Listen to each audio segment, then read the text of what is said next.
achieves delivery and how people get assessed and things like that. So it's a new program. You'll see it there tomorrow. I think Steve is 7:30 till 8 or 8 till 8:30, and Lorraine is directly after.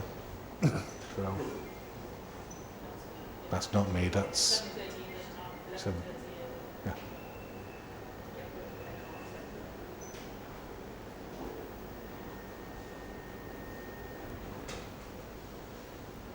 So is everybody enjoying themselves so far, or is there anything in particular that you want to go over while we're just thinking something quick or anything at all?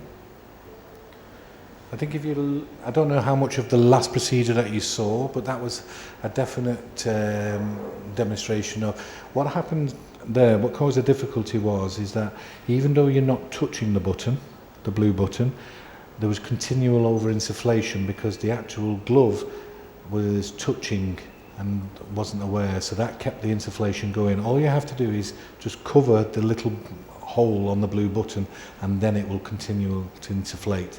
The next thing is that if you actually press the blue button and you pump it, you actually won't deliver a lot of water, you'll deliver more air than water. So doing this is not how you deliver water. You pull the blue button in, you keep it fully depressed and you wait, then the water will actually be pushed down. And so it's a little bit of a learning exercise, and things like this you pick up and you can observe. But what had been caused there, the difficulty was over-insufflation in the proximal part of the colon made then instead of being a nice arc for the splenic, it made the splenic go into a tight angle. And so what you end up doing with this is coming round, and as I said before we went round, you will cause discomfort. You have to not force it round, you have to encourage it round and then pull down. I don't like doing the walking stick manoeuvre, neither does Vakar. And then what you do then is deflate the transverse colon. Then we go across the transverse colon, and it had done the same effect to the hepatic flexure.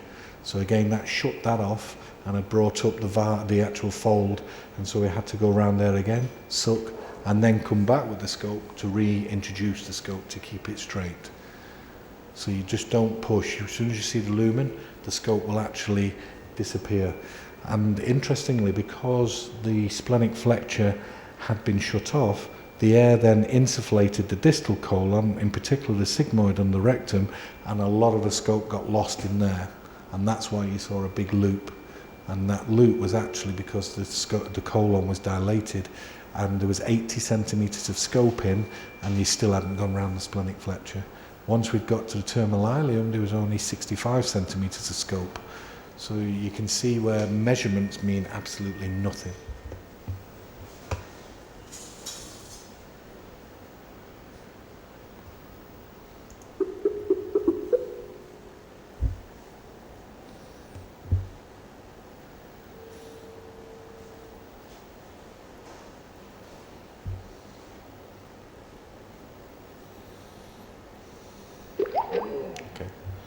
It will come on eventually, don't worry. So what you've seen there by me describing what we do, Vakar, myself, Saad, we actually look and to you it may be how did they see it and how did they actually know. We've been doing it for years. So if you look and you say what is the lifetime number of colonoscopies the three of us have done between us, you're probably looking at about 140,000. 150,000 between the three of us. So that's a lot of endoscopies. So when people turn up, and this is why we laugh at numbers means nothing. Right? I know some trainees who do 50 and they're absolutely superb. But then I know people who've done 1,000 and I wouldn't let them scope a cat.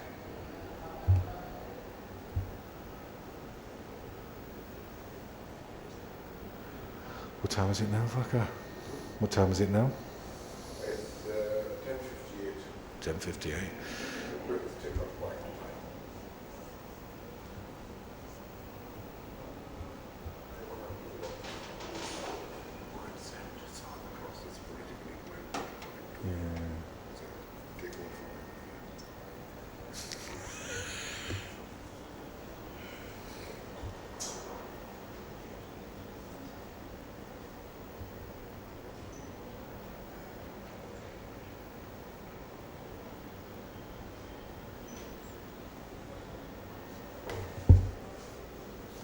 We'll just wait for Saad. And then we'll try him again.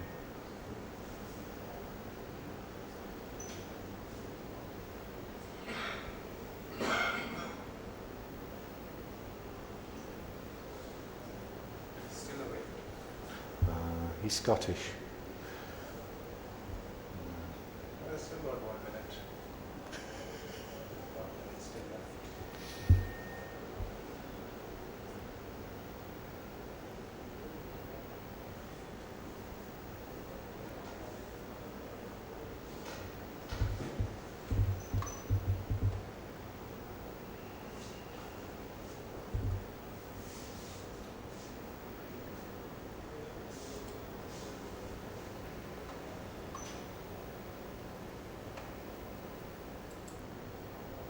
What's Television Fanatic? Is that free? Which one? The one that you just had on? Is that free? This one? Yeah. Oh, I thought it was one of Free yours. online TV, yeah. Yeah, is it free online?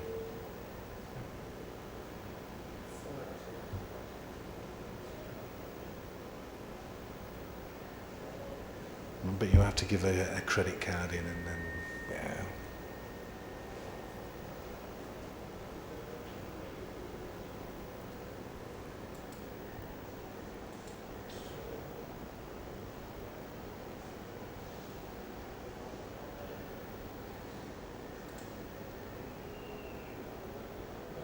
Online is okay.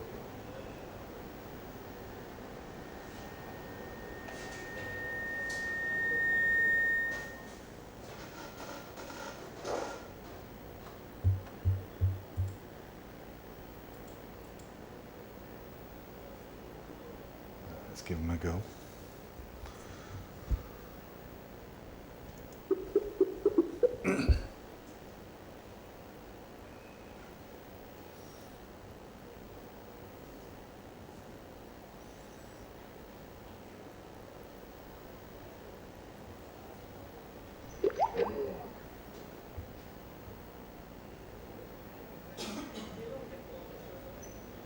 My phone's in the room.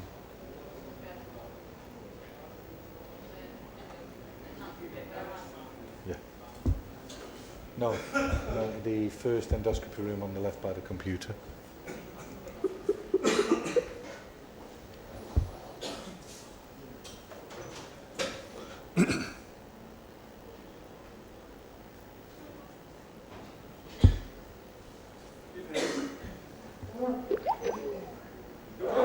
How you doing, my friend? When did you come? I was here a short while ago. You were late today. I was. Didn't see you.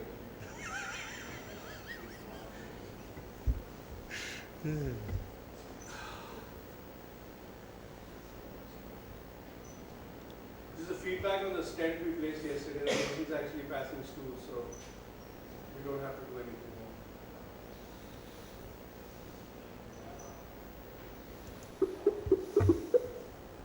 And this is the thing about metallic stents, you have to remember. They take about 24 hours or a few hours at least to open up. So before you take the next step, you sometimes have to just take a step back and see what happens to the patient's stable. Sometimes they will expand and when they expand, they will come. Oh, Janet's going to bring my phone. This patient is actually advanced cancer with ascites, obviously inoperable with obstruction. So we needed to just do this for palliation. Technology is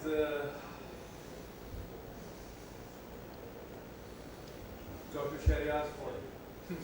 If it doesn't work, I always blame If Sherry. it doesn't work, it's Sharia's fault. Our side is clear. Anything to do with tech failure. Brian must be sleeping. It's 7 in the morning there, is it? It is, he said 7 till 7:30. And I said, that'll be fine. UK time. You want to call on the regular line? Janet's going to bring one. No, but you might call that. I don't think I have Brian's number.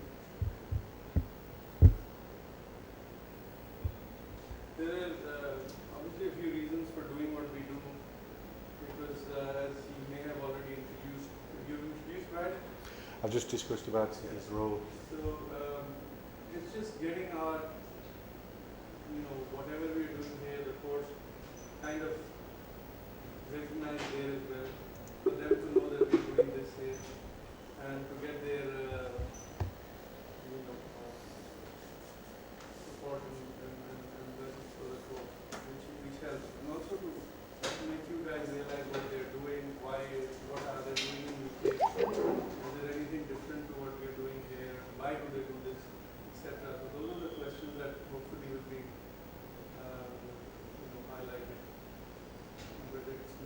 know what's happening elsewhere in the world and aim for that. Because I keep saying that it is for you people to take the level of endoscopy to a different level nationally.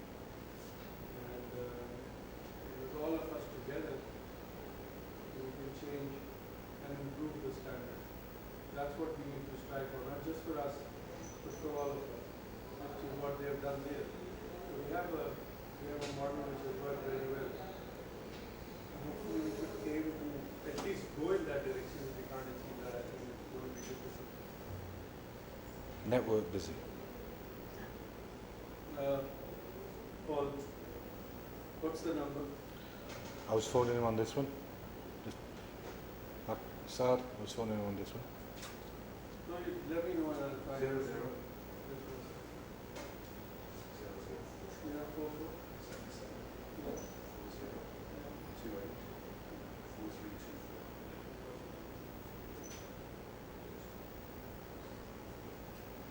You want to talk to him?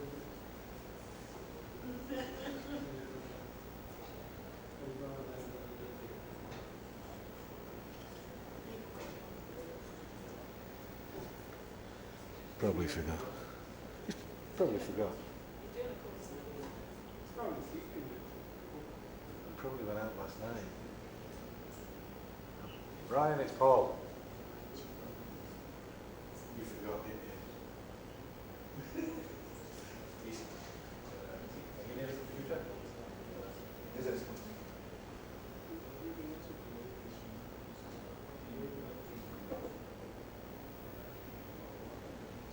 No worries about that.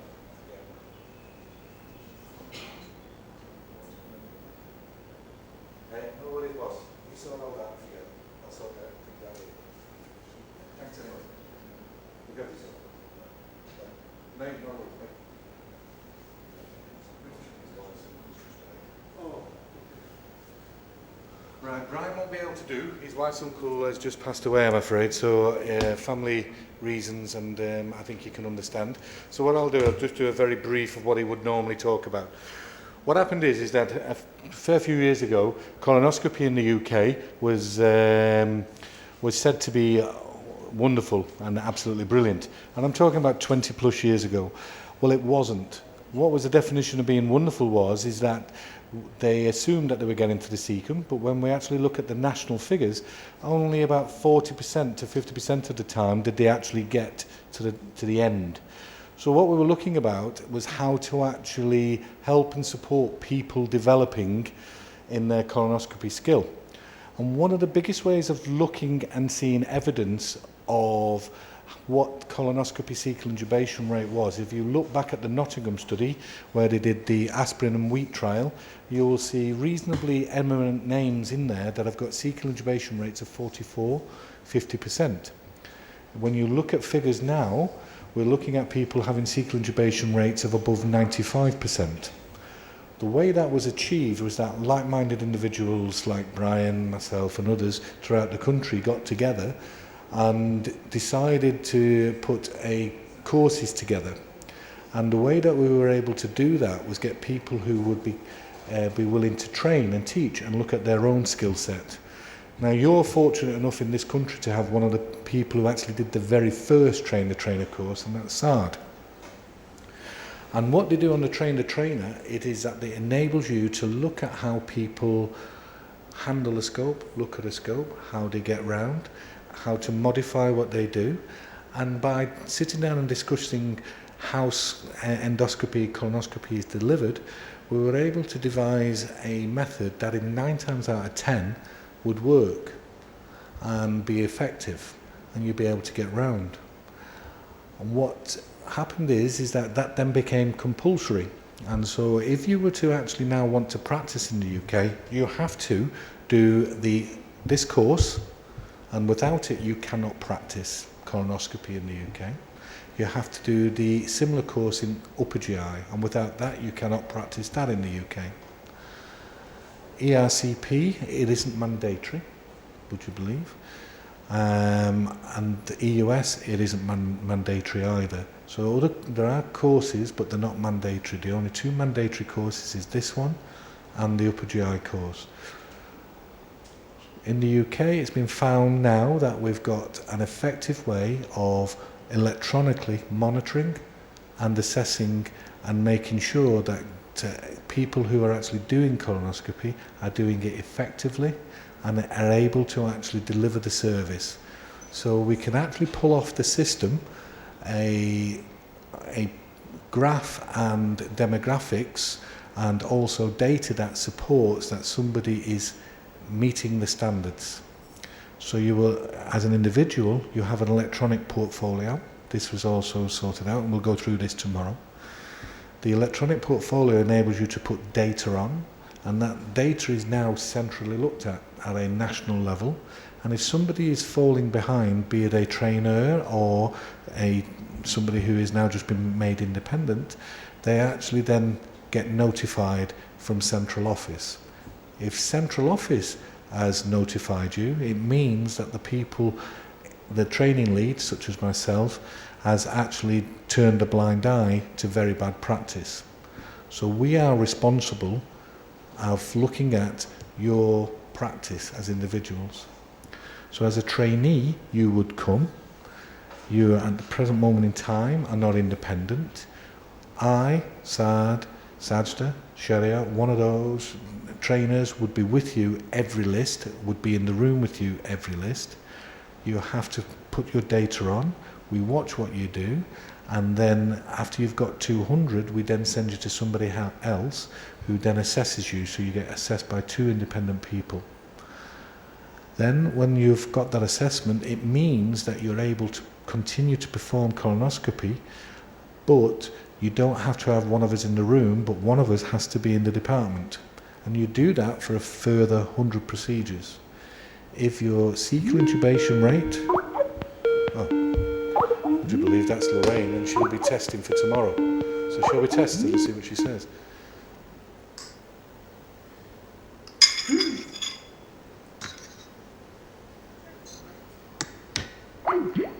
She'll be testing for tomorrow, and she suddenly realised that I've answered. Now I'll have to say something very quickly to Lorraine, because she's quite a outspoken lady. Yeah. So getting back to the UK, so what we've done, we've seen a standard rise now where the minimal cecal intubation rate is 90%. And what we look at is a year-on-year improvement on that. So we look to see that you improve that by 1%. No one will ever achieve 100%. Anybody who says they've got 100% cecal intubation rate, they are lying. And I'll tell you that now. They are lying. No one has got it. Okay? It's impossible. And very easy reason why it's impossible. Because there is going to come across that they'll come across a obstructing cancer, a lesion they cannot get past, and that will have happened. There is no way they'll have got to the cecum in 100% of the cases. They can have cecal intubation rates of 95, 96, 97. 100% is wrong. It doesn't happen. Okay. What we've found is that we now use less sedation in the UK because of how we've taught people, trained people. On training courses, we tend to give a little bit more sedation because we take a little bit more time. But because techniques has improved, and because practice has improved, and because we keep this data and we're able to feed back to the individual endoscopists and their performance, the overall quality of colonoscopy has improved. So we've seen the quality of colonoscopy from 20 years ago gone from being a 40-50% accurate service to being a 95 to 98% accurate service.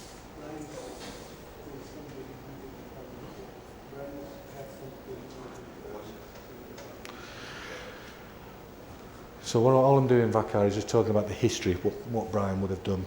Now what we've got is a national body. The national body is consisted of 12 like-minded individuals, one of which is Brian. He leads on that. We also have a committee for training, which meets twice a year.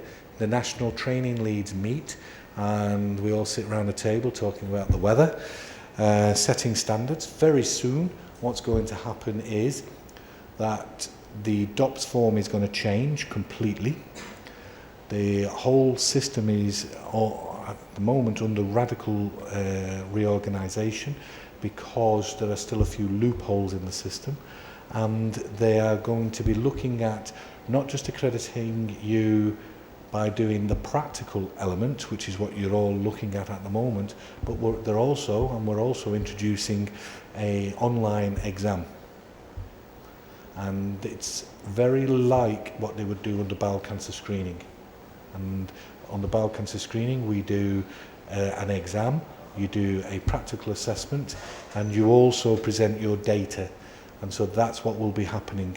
So in the next year, there will be an exam coming online. This is something I need to talk to Sajda about.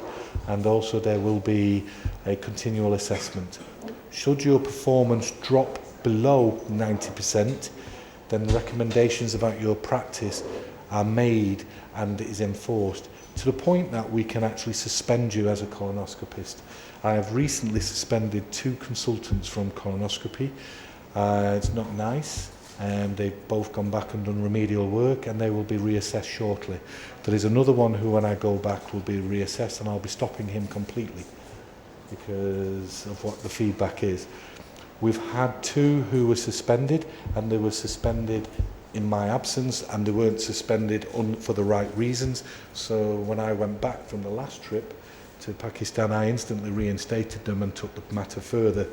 It wasn't National Office that did it, it was their endoscopy lead that decided that they hadn't reached the targets that were necessary, but they had.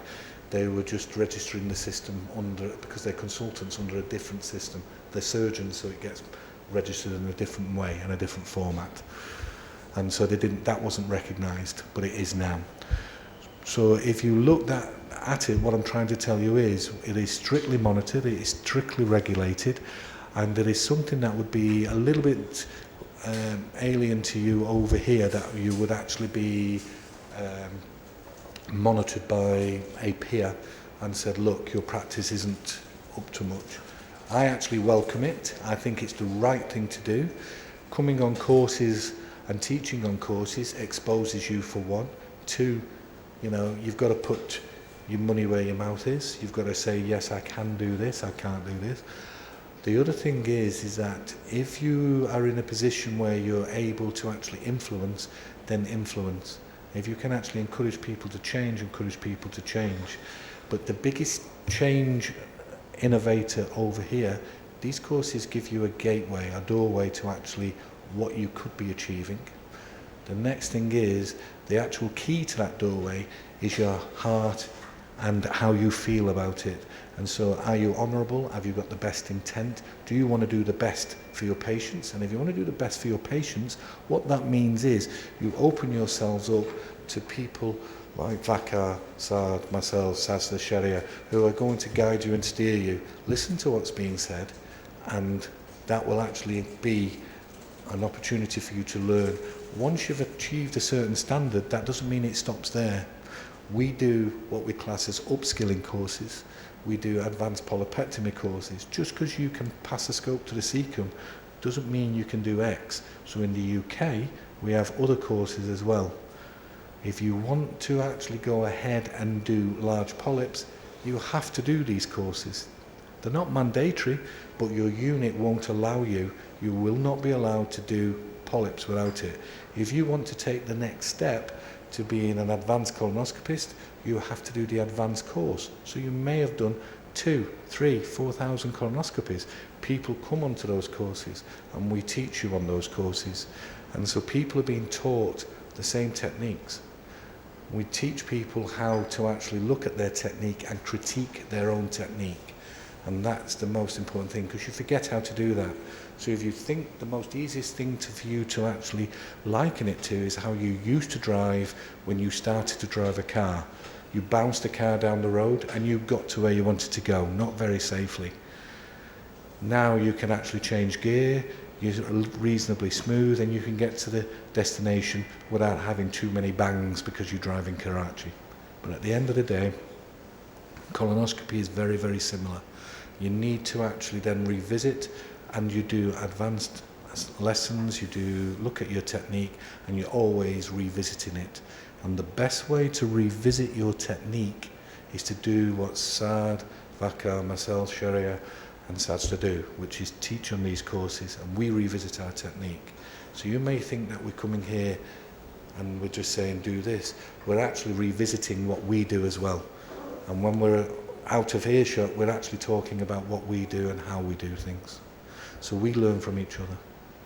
So the UK has opened us up the model that they've done. We've changed practice. It is going to change. It's getting increasingly regulated. It is getting increasingly harder to go on and be an individual. Rogue elements no longer exist. There are certain gatekeepers to that. Friendships means nothing when it comes to actually getting you to be an accredited colonoscopist. Brian is the most honourable man we will ever meet, and he failed two of his friends, best friends from medical school, failed them. They have refused to speak to him because they thought his best friend would pass him, and they didn't. So you can see, if we fail our best friends, we would have no problem failing people who are not achieving. So it is very, very strict now. How do you think that would actually fit within Pakistan? I'll just add a few things from our perspective, and Paul has touched on. We are unlikely to have a regulatory body in my life, in my town. Maybe, when you guys reach my stage, you probably will, but I don't see it happening in the next 10 years right now. So until we have a regulatory body, we can't have a central body telling us that, look, these are the rates, you need to be 90%, otherwise we won't allow you. We don't have that system anymore. The only regulatory body you have is your own self. Okay, so you need to ask yourself, are you at par with the best? Your technique at par with the best? And if not, how can I achieve that? Because it's not difficult to be a good colonoscopist or whatever you want to do. It's just about having the right foundation, guidance, and action. That's how we always do it. So until that happens, I think one of the things we discussed in the previous courses as well, we have your emails, inform a group, to give us a feedback on the next 100 cases. Tell us what's happening. Tell us what your problem is. And maybe we can help you just by discussing and telling you, look, this is, Bakar is on that thing, Paul is there, here in Pakistan. So you can, and that way you may be able to pinpoint the problem and also have a solution. And that way also you will share with your colleagues what you are achieving and what you are lacking. And you can also see your progress. I think one of the things that we have suggested in the previous courses is that if you can, you've already got that, you can actually be part of that group, send us your next 150 cases and tell us. During the conferences, we met people who come and said, you won't believe it, but now I'm getting more than 90%. Last 20 cases I've been into the system so many times, and I'm also getting into terminal. I get into problems I was having in my day. I've also cut down my sedation. But it can be done in a more formal way. So what he's saying is that everything now in UK is regulated. The fact that Dr. Sadniaz has done 10,000 colonoscopies or 5,000 colonoscopies does not mean that he will be allowed to practice if he is not meeting the criteria that they have set. Or that applies to Dr. Makar and so it is what we need to aim for. And they realized it this audit was done in 1998 or 97. The colon audit? Colon audit will give an 97, so it's almost 20 years. Until then, everybody thought they were great. Every unit thought they were doing great. And it was a slug. But you see, it took them, this was a hard step to audit and to allow someone to audit. यहाँ पे अगर मैं आप, you know, you have serious problems. Who will I audit? How can anybody audit shades that? Or for that matter, us. Or for that matter, there are other things. Yeah. There's not an ego or anything. There is no self in it. Egos are there also, but the spiritual body takes care of it. How would you feel about sitting in a meeting with 20 other people who are colonoscopists in your department? Up comes your name, up comes the next person's name, up comes the next person's name. So Paul, Vakar, Saad, number of procedures you've done this year, number that you've actually got to the cecum, number that you've failed, amount of pethidine given, the average amount of pethidine, the amount of fentanyl, the average amount, midazolam, the amount of polyps you've taken off, percentage-wise, the adenoma detection rate, which is important, your average withdrawal time. All these things are included. The big thing that's actually coming now is mispathology within 3 years. So you perform an endoscopy, Vakar, because I know Vakar wouldn't mind me saying this. I then come along in a year's time, I'd repeat the colonoscopy for whatever reason, and I find a cancer. He's got one mark against his name. Right? Straight away, it's on this data, it's issued. Then what happens is, if that happens again, that's 2. All of a sudden, that's an alarm bell to national, and then the person gets contacted, and they actually chat. What is it that you're doing? How is it you're doing it? That's how and that is going to come in. So you're going to hear more and more about how they're monitoring things. But what I'm saying to you is, this data is presented at open meetings. So your names are all listed, what you've done, your missed pathology, your perforations, your admissions to hospital, your bleeds, all this secondary to what you've done. So if you've got a complication rate higher than somebody else, what are your reasons? Is it the fact that you take off bigger polyps? Are you the interventional endoscopist? So in the unit, you may have 10 endoscopists. We have 10 colonoscopists. Out of those 10 colonoscopists, there's only 2 of us who take off large polyps. One's a surgeon and one's myself. All the rest don't. And that's the way it is. It's stuck at that. So nobody else is allowed to do it. If somebody then takes off a large polyp and it's successful, all well and good, but they're still taken to one side and a long discussion is pursued. Why did you do it? Who did you have? How do you define large polyp? Right, how we define large polyps. Colonoscopy, basic skills course to actually be accredited. Up to 1 centimetre is a level 1 polyp. Okay? A level 2 polyp, and you have to be taught to do this, and you have to be signed off to achieve level 2 by the lead endoscopists in your department, 2 of them. That is level 2 polyps. That's up to 30 millimetres, so not bigger than 30 millimetres. A level 3 polyp is an LST, lateral spreading tumour, or anything 30 millimetres or more. So that's how we actually determine it. A level 3 polyp should only be taken off by certain people in your department. Level 4 polyps are those that are practically circumferential, could be into the cecum, ones that lead into the appendiceal orifice, up to the ileocecal valve, into the ileocecal valve.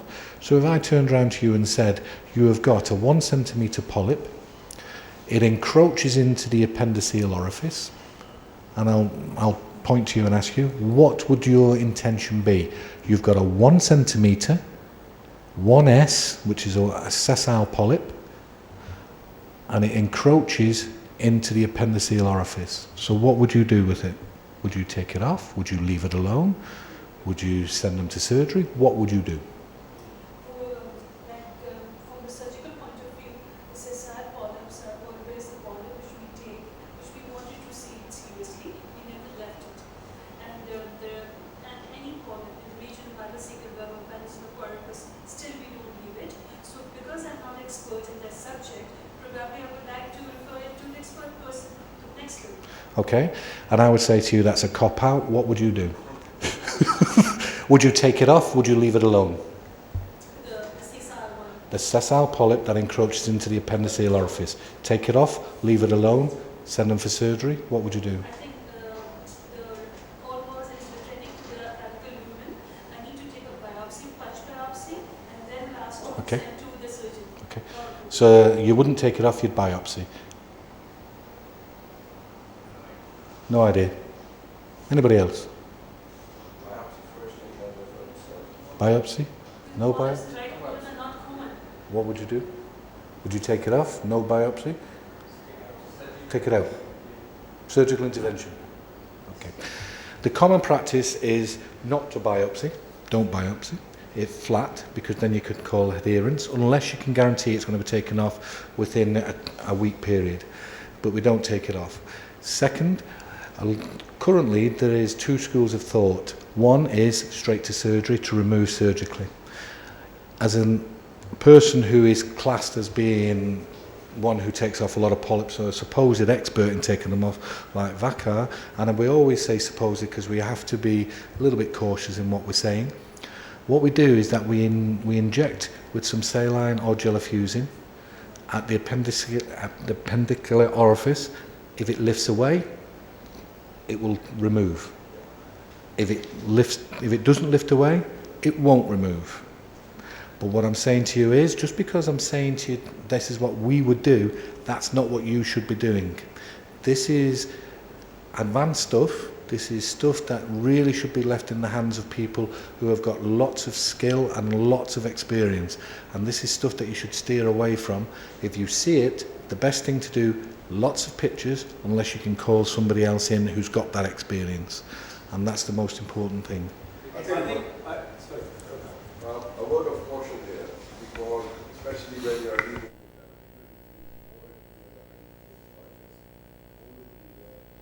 the polyp may be an everted appendix. Sometimes you can see an appendiceal stump. If the patient has had a previous appendicectomy, there's a little stump there which is everted out, inside or inverted, whatever you want to term it. So if you try to remove that, you got to leave a hole there. And the same applies to diverticulum. You might see a diverticulum might pop inside, and again be careful. Even biopsy in that will result in disaster. So always look at the big pattern or ask somebody who knows what is doing. There are a few things that are very important for the same. One, obviously, is the fact that it's using the right side. Anything in the right side, you really need to be good in taking that out. Obviously, Ken told you this is the size, you will need an EMR. You're not used to doing an EMR. But the bottom line here is, it also depends on the expertise you have. If your colonoscopic expertise are not so good, then it's best to send it to the surgeon. Why do something which is going to risk the patient when you have another option? Similarly, if the endoscopist skills are better in your ward or hospital than the surgical skills, and you're comfortable and you've done it before, then you go in. But it's very important not to experiment in areas which are very dicey, very serious, very dangerous for your patient. And of course, I know that's what the problem is. I know there is no regulation accountability in our country, but there will be accountability and regulation up there. Remember, it's not just about custom officer taking bribe. It's the doctor not making the right decision is no less than taking a bribe or getting a bribe or whatever you want to call it. It is the same field. You do something that you cannot do on your mom without supervision, or father, or sister, daughter, wife, don't do it. Ask Bakar, can you please stand with me? I want to do this. He will see how your hand is shaking and say, hang on a minute, I don't think you should be doing it. Or he will say, go ahead, I'm standing. And the moment you do something incorrect, he will tell you, don't do it this way, this is how it's done. But that's what you would do for your mom, dad, sister, won't you? But do we do that with our patients? Unfortunately, no. We treat our patients as them. We treat our family as ours. So we are willing to experiment on humans when they are not related, which is what must stop in our country. And it can only stop from here because there is nothing that's going to come, at least not in the next few years. So you are now coming up into private practices, independent practices. You need to put your own, you need to determine your own level of expertise. You need to know where you need to draw the line. And period. When you go to workshops, you can see people practice. Every course we have so far had almost, now this is the 7th course, So we have done 175 colonoscopies by the end of this course. We do about 25 each course, at least. 175 colonoscopies, we probably failed no more than 2 times. I think this is something that we need to dig out. But I can't remember, except for maybe once with bowel prep, or if there's a stricture which is very tight, but not when the colon is normal, that we have not been able to. And we've not used propofol, we've not had screens, you've not heard screens, you've done it yourself. So what we have told you on the day one, you have seen clear demonstration. And if it is not like this in your unit or your own practice, then there is something that you need to do about it. Your units must be very good, there is no question about it. But there is no unit and no person in the world who does not have room for improvement. And this is just to show you that, look, this is what we told you and this is what we are doing. Nothing different. So similarly with polyps, similarly with other procedures, spend time, go to workshops, learn, experts, people coming from Lahore, you have some very good units, Islamabad, wherever you don't have, you can always write, come, spend time. In UK, you can go and do an observership, I'm sure they can arrange. But you need to make that effort to reach that level that he's talking about. Just by seeing him do a large AMR or him do a large AMR or large polyp does not mean, okay, fine, that's not difficult.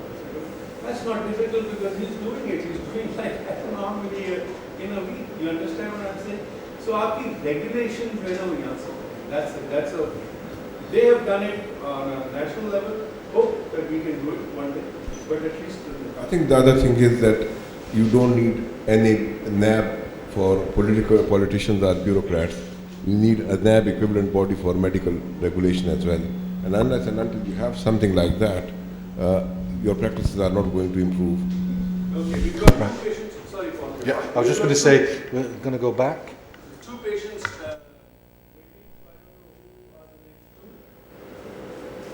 Sir, I have one question. Paul said can inject the saline to raise the test. Can you do it the other polyps in every level? We have a little talk on that, I think, during the course, but we will touch that. You can, obviously, if it's a pedunculated polyp, then you don't need to raise it. If it's a sessile polyp, you need to inject and lift it.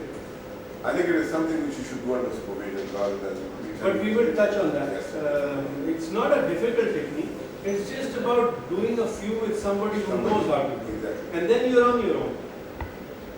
The point I'm making is not that you should not do a procedure. It's just that if you're doing something new, have someone who's done before stand by you. Yes. Do a few and then you're okay. Then you're on your own. That's how we work.